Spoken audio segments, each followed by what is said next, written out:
નમસ્કાર મિત્રો, સ્વાગત છે તમારું માર્કેટ બુલેટિનમાં। બજારમાં 3 દિવસ પછી તેજીનો ટર્ન આવ્યો છે। ગોલ્ડ અને સિલ્વર બીજનો દબદબો યથાવત છે અને કાલના મહત્વના લેવલ્સ વિશે વાત કરવી છે અને 2-3 પરિણામ વિશે વાત કરવી છે। શું તમે જાણો છો કે શેર બજારમાં ભારે વોલેટિલિટી હોય ત્યારે સ્મોટ રોકાણકારો ક્યાં પૈસા રોકે છે? આજે એક બાજુ અદાણી એનર્જી અને ઇન્ડિયન બેંકના શાનદાર પરિણામોએ બજારમાં તેજીનો કરંટ આવ્યો, તો બીજી બાજુ સુરક્ષિત રોકાણકારો માટે લોકોનો ભરોસો ગોલ્ડ ETF ઉપર વધી રહ્યો છે। ઇન્ડિગોના નફામાં ઘટાડો કેમ થયો અને આવતીકાલે બજારમાં તમારી રણનીતિ શું હોવી જોઈએ, આ બધું જ જાણશું આજના સ્પેશિયલ રિપોર્ટમાં અને આજના વિડીયોમાં। તો વિડીયોને અંત સુધી બન્યા રહેજો, કારણ કે આજે આપણે રોકાણના એવા મંત્રો વિશે વાત કરશું જે તમારા પોર્ટફોલિયોને મજબૂત બનાવશે। વિડીયો થોડો લાંબો છે પણ જોડાયેલા રહેજો, તમારી એક પણ મિનિટ વ્યર્થ નહીં જાય। શરૂઆત કરીએ 3 દિવસના સતત ઘટાડા પછી ભારતીય શેર બજારમાં આજે નવી ઉર્જા જોવા મળી હતી। અમેરિકી રાષ્ટ્રપતિ ડોનાલ્ડ ટ્રમ્પે યુરોપિયન ભાગીદારો ઉપર ટેરિફ લાદવાની તેમની ધમકી પાછી ખેંચી લેતા વૈશ્વિક બજારોમાં રાહતનો શ્વાસ લેવાયો હતો, જેની સીધી પોઝિટિવ અસર દલાલ સ્ટેટ ઉપર જોવા મળી। આજે સેન્સેક્સ 397 પોઈન્ટના ઉછાળા સાથે 82,307 અને નિફ્ટી 132 પોઈન્ટ વધીને 25,289 ઉપર બંધ થઈ હતી। જોકે બજાર દિવસ દરમિયાન ભારે વોલેટિલિટી રહી હતી, જ્યાં નિફ્ટી એક સમયે 25,400 ઉપર ગઈ હતી પણ પ્રોફિટ બુકિંગના કારણે ફરી નીચે આવી ગઈ હતી। તેમ છતાં અંતે લીલા નિશાનમાં બંધ રહેવામાં બજાર સફળ થયું છે। વાત કરી લઈએ થોડા પરિણામની, તો આજના તેજીના માહોલમાં અદાણી એનર્જી સોલ્યુશન એટલે કે EESL અને ઇન્ડિયન બેંકના પરિણામોએ રોકાણકારોનું ધ્યાન ખેંચ્યું હતું। આજ 50થી વધુ પરિણામ હતા, પણ આપણે આ 2 પરિણામ વિશે ચર્ચા કરવી છે, 3 પરિણામ વિશે। તો અદાણી એનર્જીની કુલ આવક 15% વધીને 6,945 કરોડની ઐતિહાસિક સપાટીએ પહોંચી છે, તેનો એડજસ્ટેડ નફો પણ 30% વધ્યો છે। બીજી તરફ ઇન્ડિયન બેંકે પણ ખૂબ જ મજબૂત પરિણામો આપ્યા છે। બેંકનો નફો 7.33% વધીને 3,061 કરોડ થયો છે અને તેનાથી પણ મહત્વનું છે કે બેંકનો નેટ NPA ઘટીને માત્ર 0.15% રહ્યો છે। આ સારા પરિણામોના કારણે શેરમાં આજે 5%થી વધુનો ઉછાળો પણ જોવા મળ્યો હતો। હવે વાત કરીએ અત્યારે સૌથી વધુ ચર્ચામાં રહેલી ઇન્ડિગો, તો એવિએશન સેક્ટરની દિગ્ગજ કંપની ઇન્ડિગોએ એટલે કે ઇન્ટરગ્લોબ એવિએશને તેના ત્રિમાસિક ગાળાના આંકડા જાહેર કર્યા છે, જે થોડા મિશ્ર છે।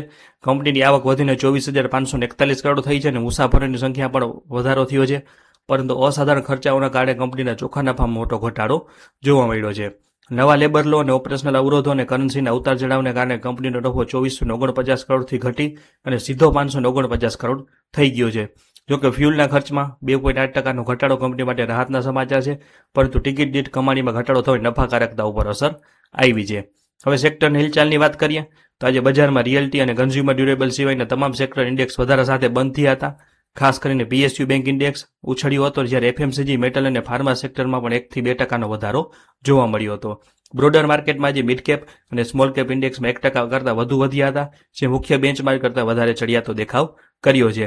ડોક્ટર રેડિસ, અદાણી પોર્ટ અને ટાટા સ્ટીલ જેવા મોટા શેરો આજે ટોપ ગેનર્સ રહ્યા હતા, જ્યારે બીજી તરફ 260થી વધુ શેરોએ આજે પણ તેમની 52 વીકની લો ટચ કરી હતી, જે દર્શાવે છે કે બજારમાં હજુ પણ પસંદગીના શેરોમાં જ તેજી છે, બધા શેરોમાં હજી તેજી નથી આવી। હવે વાત કરીએ આવતીકાલ માટેની રણનીતિ અને આઉટલુકની, તો એક સામાન્ય આઉટલુક છે। અમે કોઈ ટેકનિકલ એક્સપર્ટ નથી કે કોઈ સેબી રજિસ્ટર્ડ એનાલિસ્ટ નથી, આ ફક્ત તમારા માટે જાણવા જોગ આઉટલુક છે। ટેકનિકલ દ્રષ્ટિએ જોઈએ તો નિફ્ટી સતત બીજા દિવસે 200 ડે મૂવિંગ એવરેજ એટલે કે 200 DMA ની ઉપર ક્લોઝ આપી રિકવરીના સંકેત આપ્યા છે। જો નિફ્ટી શુક્રવારે 25,500ના સ્તરને મજબૂતીથી પાર કરે છે તો બજારમાં બોટમ ફોર્મેશન કન્ફર્મ થઈ શકે છે અને નવી તેજી જોવા મળી શકે છે। જો કે ઇન્ડિયા વિક્સ હજુ પણ 13.35ના સ્તરે હોવાથી સાવચેત રહેવું જરૂરી છે। બજારમાં નીચેની તરફ 25,125 અને 25,000ની રેન્જ મજબૂત સપોર્ટ તરીકે કામ કરશે। રોકાણકારોએ હવે કંપનીઓના ત્રિમાસિક પરિણામો અને વૈશ્વિક રાજકીય ગતિવિધિઓ પર ખાસ નજર રાખવી પડશે અને બધા સમાચાર તમને।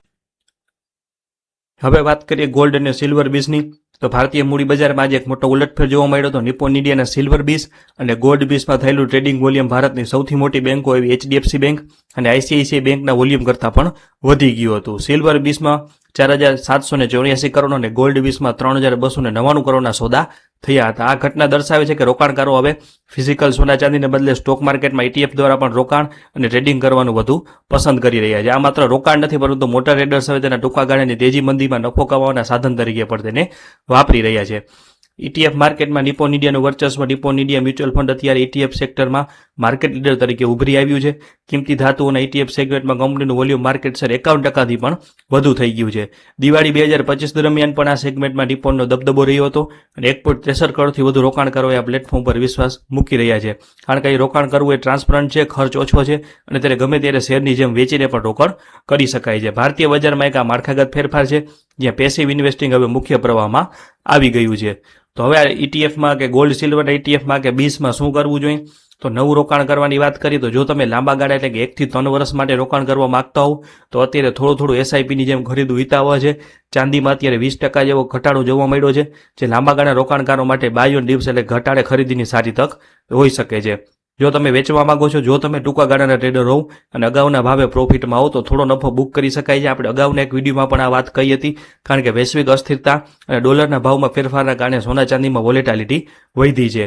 અને વેઇટ એન્ડ વોચની કોઈને રણનીતિ અપનાવી હોય તો જે લોકો પહેલેથી રોકાણ કરી ચૂક્યા છે અને નુકસાનમાં નથી, તેમણે અત્યારે થોડું સ્ટોપ લોસ સાથે હોલ્ડ રાખવું જોઈએ.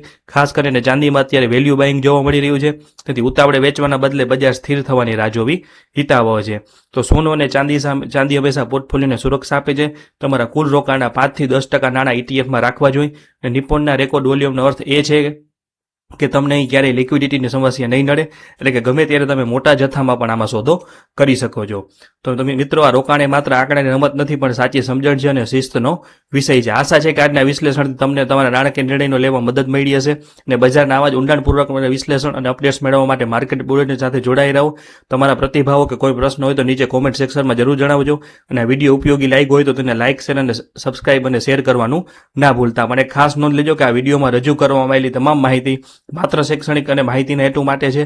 અમે કોઈ પણ પ્રકારની રોકાણ સલાહ એટલે કે ઇન્વેસ્ટમેન્ટ એડવાઇસ આપતા નથી.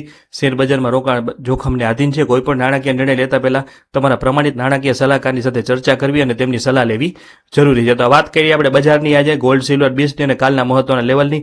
તો આવા તમામ મહત્વના અપડેટ માટે જોડાઈ રહેજો માર્કેટ બુલેટિન સાથે. વિડીયોને લાઇક કરી દેજો અને ચેનલને સબસ્ક્રાઇબ કરી દેજો. આભાર.